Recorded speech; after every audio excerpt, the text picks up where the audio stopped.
In history, yeah, early in the show today, we're going to look at a monument that's been standing for more than 100 years, 139 years, and they're getting rid of it because, colonialism and all that. So the woke have notched up another win. Companies are buying up Canadian housing. Yesterday I asked, is that happening? Do you know of any companies buying up Canadian housing? Yeah, it seems like there's a crown company that's doing it, or a crown company that's supporting another company. We'll read into it together. So that's pretty wild. COVID restrictions are being held up by crooked courts, Saskatchewan this time, and the U.S. funded gain of function research in Wuhan. What do you want to bet that whole Winnipeg lab thing has something to do with all that funding of gain of function research? I betcha. $1.7 million for Etal Pasta to create jobs. How many jobs do you think would be created for $1.7 million? If you said 10, then you're right. 10, $170,000 a job.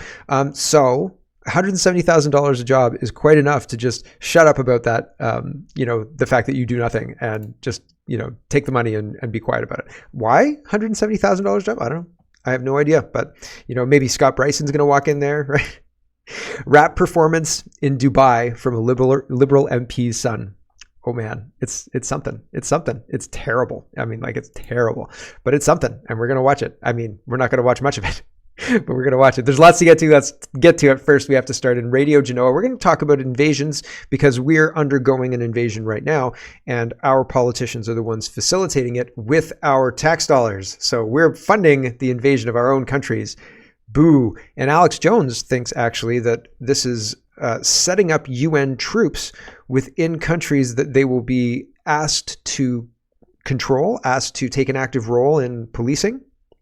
So interesting stuff shaping up. First, though, Radio Genoa says the Islamification of Macron's France continues unabated. This is on a football pitch, a soccer stadium, and they're facing the direction of Mecca, I guess, and they're all doing prayers. And people were saying this is a show of force. I've seen them doing Islamic prayers over the Thames from the London Bridge. That was in the last couple of days, two or 3 days ago. They did a big Islamic song, and the guy kind of stood there for a minute and got his pitch, and then came out loud and clear. I think he was had a microphone, but still, it's a show of power to do that, and pretty wild stuff. Liz says Canadian government Crown Corporation is heavily invested in a company that is buying up residential homes, outbidding the American middle class family and properties, and are accused of evicting families during the pandemic. The company was also listed in the Panama Papers. So Pretrium Partners is under investigations. Critics ask again why a major Canadian pension fund formed an $870 million partnership with the company.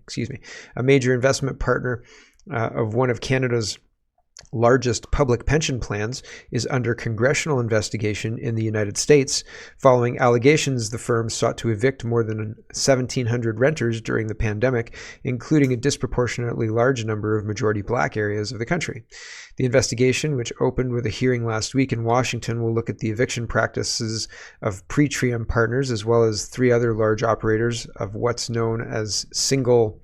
I don't have the next step. I don't have the next part of that, but this is Nugget Handbank says Pretrium has been in the news for allegedly evicting thousands of families during the pandemic. Despite the federal moratorium, seems like a great investment for Canada's largest pension fund. So that's interesting. And this is from the Toronto Star. So I don't know a whole lot about Pretrium or Pretrium Partners, but it seems they're operating in the US and Canada, and they own rentals, and they're evicting people, and they were evicting people during the pandemic. And so it seems like the Canadian government is investing heavily in these people. Why do you think that is? I think it's interesting. Here's Dr. Naomi Wolf, and she's responding to Alex Jones. This is a half-hour video from Alex Jones. He says, breaking UN troops to be used inside the U.S. for civil unrest. And Naomi says, as I've been warning for years, as War Room Pandemic and Alex Jones and a bunch of other people have been warning, this is the organized military invasion and occupation of the United States of America. So the whole plan basically, and 30 minutes is a little bit too much for today's podcast, but the whole plan is to basically be put up in strategic areas. The barracks are taken care of, the tax dollars pay for it, the Biden administration pays for it, et cetera, et cetera. And then when whatever happens, then they become active and they're already there. You know what I mean? The proverbial Order 66, right? From Star Wars. Here's something that I've been questioning. This is the communist section. Maybe we'll talk about this first. Here is St. Catharines City Hall. I lived in Welland for years. I went to Niagara College, and I used to go to Brock University because it's, it was nice campus or whatever. And we had a Glendale campus, which was nearby, right? Like there was the Niagara College campus and the Glendale campus, et cetera, et cetera. St. Catharines is pretty nice. It's really long, but it's a really nice little place. And so Dan McKnight says, today, the private Watson Memorial in St. Catharines was removed from St. Catharines City Hall. It was there for 139 years. Watson gave his life in the line of duty for Canada. We will remember him. And somebody said, why? And he said, basically, the woke people won, right? So hold on, I'll find that because here it is. Fundamentally, the woke city council voted 12-1 to move the statue and move the memorial. And this guy, it wasn't announced either. He was just driving by and happened to catch it. And so that's why we have the video. But this is communists erasing history. A lot of people were in the comments quoting 1984. Every record was modified, erased, et cetera, et cetera. And this is the same thing as the four olds in China when the communist revolution was happening. It's exactly the same thing. We are experiencing this now in real time, and we need to respond as if it's actually happening, because believe your eyes. Yes. CPAC says, we are asking those who have done really well over the past years to pay a little bit more to make a little bit less. Justin Trudeau is making a direct plea for communism. I'm not going to play it. I don't want to play Justin Trudeau. Prime Minister Trudeau reiterates when asked about his government's yet tabled legislation on proposed capital gains inclusion rate hike. Now, I'm hearing as well that people's protests about this have actually changed what it's going to be. And so they're changing the capital gains thing, apparently. But I don't know if that's actually true. Cat Canada is sharing this video. Antifa thugs spray rebel news reporter Alexa Lavoie and cameraman Julian, sorry if I got that wrong, as they try to document the encampment on university grounds. Why do these masked thugs and degenerates feel so emboldened just to assault people this way? Yeah, I mean, it's a great question. Why are we tolerating all of this kind of behavior from city councils and Antifa thugs? And I think they're two sides of the same coin. They're ideologues and bought and paid for just the same, and probably by the same people. Concerned Canadian is sharing this. Loblaws has agreed to a grocery code as long as others in the sector do as well. Walmart is the only one who's holding out so far. Some will say this is a correct step. However, what concerns me is the socialist interjection into our free enterprise system. What do they want? Government-controlled stores. Yeah, they do. Because for you and me, if you own a grocery store, if I own a grocery store, a customer is a customer, whether they have a digital ID or not. You have money, and you want this box of chocolate cereal here? Great. Give me your money and I'll give you this box of chocolate cereal. And I don't really care particularly who you are, but the government does care. The government does care, and they want the grocer to care. And the only way to get the grocer to care and to withhold food from his starving countrymen is to, nationalize the stores, right? So on the way, communism, digital communism, rainbow communism. Verka says, rest in peace, Australia. It's over. We lost. One Nation recently organized an Australia-wide rally to oppose digital ID. In Melbourne, I would say between 2,000 and 5,000 people turned up, where we needed at least 100,000 in each state. Aussies are either uninformed or disinterested. There are more things pushing on people. If you supported the trucker convoy, you got outed as a criminal, and they wanted to freeze your bank accounts. Like, this is a punishment for people who dare think that they can support people who don't fall in line. Okay, worse is coming. But I don't think Aussies are uninformed or disinterested, just like I don't think Canadians are. I think that they think that, and I think that they're correct in this assessment. Protesting doesn't do much. Protesting the government puts a target on your back. Just doing this show puts a target on my back, which is ridiculous, but here we are. So people understand the risk, and they're not willing to take a risk for something that's not got no reward. At this point, there is no reward. There's no reward for standing up. Like, it's not like we're seeing a lot of changes. And I did say that the protests seem to be moving the government on the capital gains tax, but this government's going to fall. And a lot of the things that they're putting in place now is going to die on order paper, not make it through law, whatever, not make it through the whole process, fine. Maybe it will. But if Polyev wins an election next year, then perhaps he'll undo it, but maybe not, right? That's always a risk. But at this point in time, I don't know that that's even a win, because whatever modified version they're going to get through is still going to be more taxes, et cetera, et cetera. And rolling it back just puts us back where we are now, which is still too high taxes. Like, our taxes are too high. So she continues anyway. I'd hoped that we could beat the incoming tyranny, but now with the disinformation bill and digital ID being passed soon, we will sign up to the WHO, and there's no hope for Australia. I feel sorry for my fellows and my followers and my children, because death is more appealing compared to what the future holds. Now, like, I don't know that I feel black-pilled to the point of like, Canada's done and we might as well abandon the whole damn country and blah, blah, blah, blah. I don't feel like that terrible, because at a certain point, people will say no. Like, communism lasts only as long as the people tolerate it, right? Only as long as we're willing to play fictional reality as real. And a lot of people are not willing to play fictional reality as real anymore. So that's a benefit. The more people are waking up, the better. Although these digital ID laws are very, very concerning. China's had an iron grip on communism for 70 years or so, with no real trouble. And they've got quasi-communism where if you're not making $1 million, then they don't really bother you all that much, except for the social credit score and all the rest of that. But financially, they had a system. I guess it's changed because the social credit system has been updated. And I don't know all that much about China, but fundamentally, they've been able to hold communism together one way or another through reinventing the wheel a few times, et cetera, through different leaders, et cetera. They've been able to manage it. So I'm not saying it's all is lost. It's certainly not going to be easy to fix this. I hope that we're able to fix this. I really do.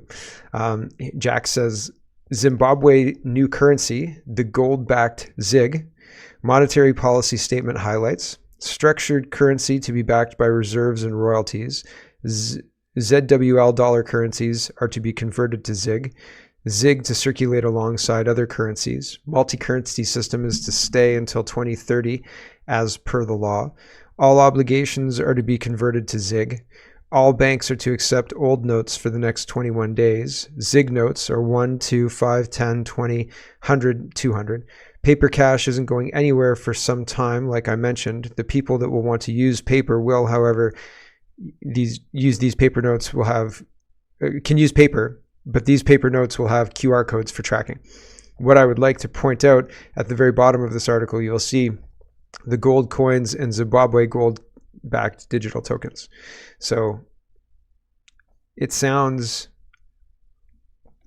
convincing, right? The old currency, I guess, in Zimbabwe, hyperinflated. They want to get to a currency that's 1, 2, 5, 10, 20, 100, 200 in notes, and they're going to use this QR code to track it. It just seems like all sorts of tracking. It seems like modernizing money is going to inevitably go in the direction of digital ID and digital money and digital tracking, et cetera, et cetera, et cetera. And it'll be interesting because they'll just, the whole idea of being able to turn you off is getting closer and closer and closer, right? And so the idea of putting you into a concentration camp or something like that, they don't need to do that. That's really messy. The digital prison is the prison. And if you're not in the prison, then you don't get any of the benefits of being in the prison, like chocolate cereal or housing or transportation or gas or energy or heat in the wintertime, right? It's like Demolition Man. It's crazy. It's a whole different society being built. And if you decide, okay, I'm going to go live by myself in the north, I guess, and I'm going to have a herd of cattle that I'm going to farm for myself and only myself, I doubt that you'd be allowed. Like, I doubt you'd be allowed to maintain your way of life. I don't think the Mennonites are going to be allowed to maintain their way of life. I don't. I think they're going to try and modernize everything. So herd immunity says, breaking, here's President Vladimir Putin of Russia claiming that the Western world is being run by demonic pedophiles. The Russian leader questions why anyone sane would teach tiny children that women are men and men are women. So it's a minute 26. I'm not going to play it right now. But it is, well, maybe I will. Let's play it. I'll read what Putin's saying and we'll mute it here. Here we go. He says, they cannot ignore the fact that Russia cannot be defeated on the battlefield. That's why they carry on with their information attacks. First of all, targeting young generations, lying on every step, distorting historical truths. They never cease with attacks on our culture, our Orthodox Church, or other religious organizations. Look at what they're doing with their own people.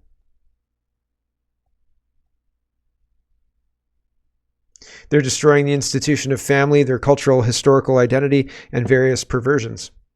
He's not wrong. With regard to children, up to pedophilia are accepted as the new norm. Again, not wrong. And priests are forced to recognize and officiate same-sex weddings. Yep. People have the right to live the way they want. Nobody intrudes upon private life. Nobody wants to do that.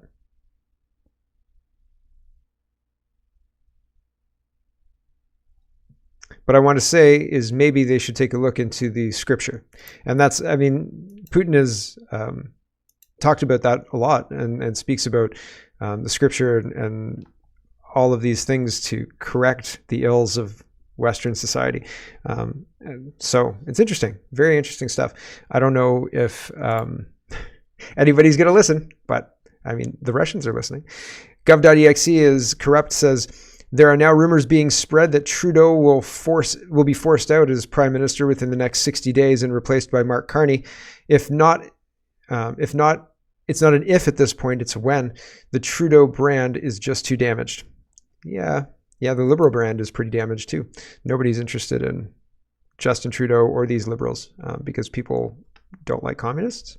Mark says, I've now heard from 3 people with inside sources that lobbying from the CMA has been effective, and we may see changes to the proposed capital gains tax increase.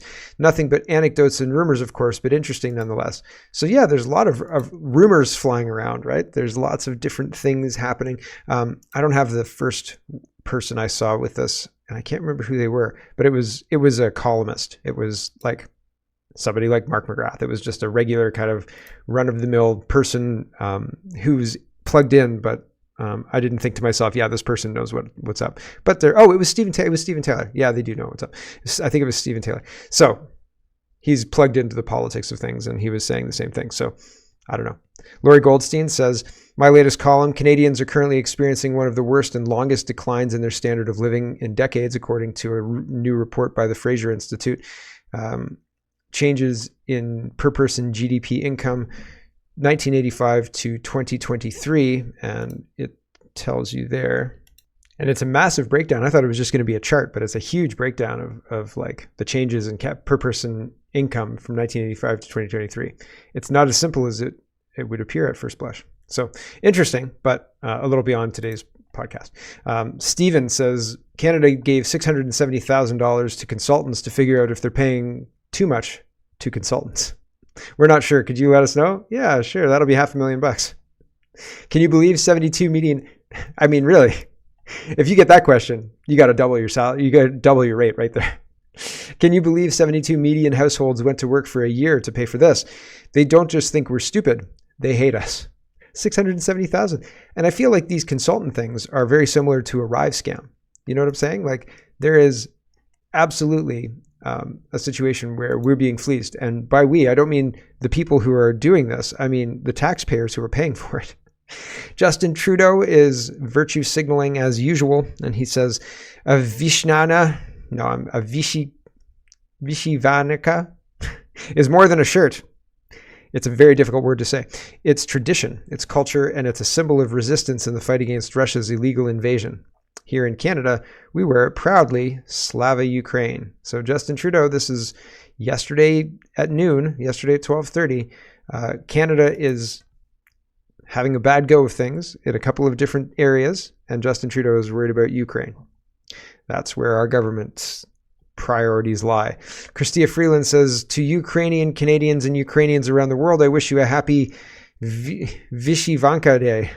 I'm proud to celebrate our rich culture and traditions. Again, I don't care if it's Israel or Palestine or Ukraine or Russia or anywhere else. I'd rather have politicians that focused on Canada and had unity in mind rather than divisive, foreign-focused people. And sure, there may be Ukrainian Canadians in Alberta, But this is, I mean, if you go to Alberta to the Ukrainian Canadian ceremony at maybe a church there, sure, right? Slava Ukraini it up, okay? But you're the Deputy Prime Minister and Finance Minister of Canada, and making your social media mostly about Ukraine is a big problem, right? Putting the Ukraine flag in your profile, wearing Ukraine traditional garb, et cetera, et cetera, et cetera, making the Ukrainian war your thing that Canada has to do. It's a big problem because it has nothing to do with us. We can't affect change there. They're non-NATO. We don't even pay our NATO fees. What are we doing? Like, what are you doing? It's very similar to like if you had a house and a family at the house, and the husband of the house was constantly working at the neighbor's house, even though your house had work that you needed to do, you'd have questions, right? Like, hey man, what do you do? Did you notice your windows need exactly what you're doing to your neighbor's windows, but at your house? Like, what are you doing? Why would you do that, right? And the longer you do it, the more questions abound, right? The more questions get raised. So it's very strange. Same with like Canada has a housing crisis. The price of housing continues to increase. And Justin Trudeau, instead of fixing that, continues to bring in unchecked migrants from around the world for, well, unchecked to a degree. There's a lot of fraud that's happening in the temporary foreign students. I'm sure the temporary foreign workers program is rife with fraud. So there's all sorts of people coming in, and we're supposed to know who they are, and they're supposed to be temporary, but, well, that's not so true. Right? Like there's people in PEI right now who are temporary foreign students who are protesting to say, we don't want to go back. We're not going to go back, by the way. So, that's weird, right? And not good. So why is Justin Trudeau working on that guy's windows when Canada's windows need that and more, right? And also the house is being repossessed. Like, good job painting that guy's door, but it doesn't help us at all, you moron. Financial Post is reporting Calgary used to be regarded as affordable. Now that advantage is slipping away. They're saying it's going to be Toronto level rents in the next few years. The narrative is facing an existential challenge of Calgary being affordable, most glaringly in Calgary. Economists agree Calgary's housing market is the hottest in the country. Vacancy rates are at historic lows and rents are projected to reach Toronto levels in a few years. As it is the case across the country, people's money isn't going as far. Like a fizzled up pop bottle, pop. It's funny. Yeah, pop. The whole idea that Canadians call it pop and almost nobody else called it pop, that's kind of cute for us. Canadians have responded by ditching cities like Toronto and Vancouver for the prairies in mind-numbing numbers. Last year alone, a population the size of 2 red deers fanned out across the province to make Alberta their home. Charles Saint-Anon worries Calgary's destiny is already sealed in the current market. The Calgary Real Estate Board and other homeowners associations will note that Calgary's housing prices still trail major city centers. But wait till they put all the fourplexes on, right? Wait till all the houses that are single family homes become fourplexes, right? That'll drop the price for sure. No, it won't. So there's a lot of problems, and it doesn't seem like anybody's really interested in solving any of those problems. In fact, it seems like they're more interested in solving their neighbors' problems than even thinking about Canada's problems. So we'll move on. Let's talk about climate change and carbon taxes. John says the new Dutch government is essentially going to put in the garbage the green agenda entirely. Cuts to farming, gone. Fuel taxes cut. Subsidies for heat pumps and insulation, gone. Electric car subsidies canceled. 4 new nuclear plants. They're tossing the whole thing in the trash. Great. That's good. That's good to hear. In Canada, we are not. Here's no. He says, Trudeau says Poilievre's ideology is so strong that he would rather watch the country burn and Canadians suffer than continue to fight against climate change and put the Canadian carbon rebate in their pockets. Uses incomplete info about the PBO stance on the carbon tax. PBO says when all is factored in, 8 out of 10 households are worse off. I don't want to listen to Justin Trudeau. It's a minute long. He's accusing Mr. Poilievre of what he himself is doing. There's a lot of projection in the Liberal cabinet. I just don't like listening to Justin Trudeau. So I hope that's okay. Sorry. Stephen Guilbeault is sharing this, and the image is of a flooded out, a whole bunch of homes flooded out. Okay. And Guilbeault is making political climate hay out of that. Dan McTeague says caption pictures from High River. Let that sink in. So one of the things that we do regularly in Canada is find lake beds, pump them out, build homes in the lake beds, and then when they flood, we get shit shocked and say it's climate change, which is weird because it's not. It's you built in a floodplain, or you built in a former lake bed, or a lake bed that you actually pumped out yourself, and it rained a lot and the lake bed filled up like lake beds do. So weird that you're upset about this. So Stephen Gilbo says, we've been saying this as a government since 2016. Doing nothing to fight climate impacts is the costliest option possible. No plan. Pierre thinks we can ignore climate crisis and pretend these rising insurance costs don't hurt every Canadian.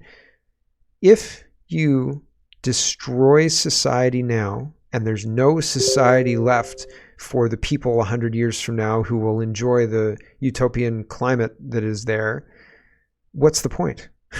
If everybody's dead, why bother, right? It just doesn't make any sense to me. And we'd be dead because we'd be starved to death. We'd be dead because spraying things on food is bad. Generally, spraying things on us is bad. Geoengineering is bad. All of these lies that we're being forced to live through have an impact, have a negative impact, just like the immigration has a negative impact, just like bad policies have a negative impact. So in 100 years, all of these policies aren't going to create the green utopia they're promising. It's just going to kill a lot of people, I think. Pierre Poilievre is gearing up for a summer tax fight, and he says Poilievre calls on government to give Canadians a summer break on all federal gas taxes. National Post is reporting Poilievre calls on government to give Canadians a summer break on all federal gas taxes. Sure. I mean, I'd take it. But again, people are going to like it. And then they're going to say he's the savior of Canada. But I think he's going to do the 2030 agenda unless the wind switches.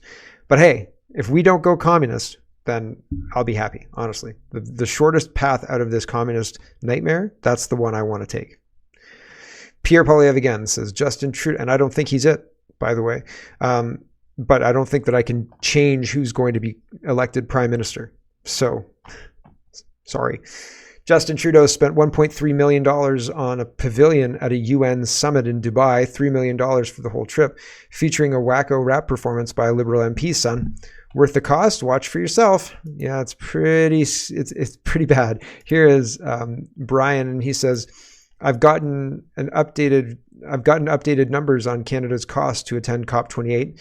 Part of the $1.3 million Canada Pavilion was a performance by rapper Baba Brinkman, who dropped some incredibly niche bars about Canada's climate fight.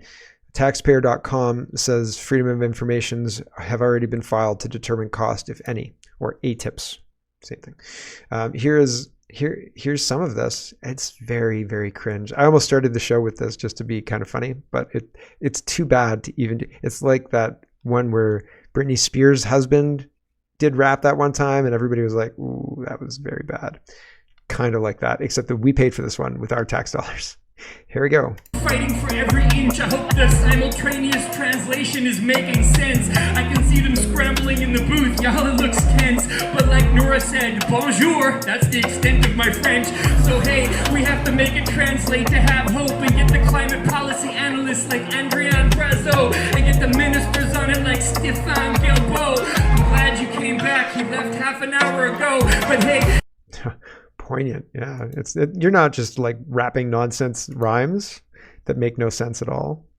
That's exactly what he's doing. Canada Proud says, how much did it cost Canadian taxpayers to fly former Liberal Cabinet Minister Joyce Murray's son to Dubai to give this cringeworthy performance? Yeah, it's really bad. You could listen to the whole 4 minutes if you're really interested, but I am not. That was quite enough for me. Thank you very much. I've got a grab bag of governance here, and so we'll do that. Ace of Spades says this entire account misses the mark. It's filled with garbage. It's all optics, politics. It's nothing about nothing, verbal ping pong.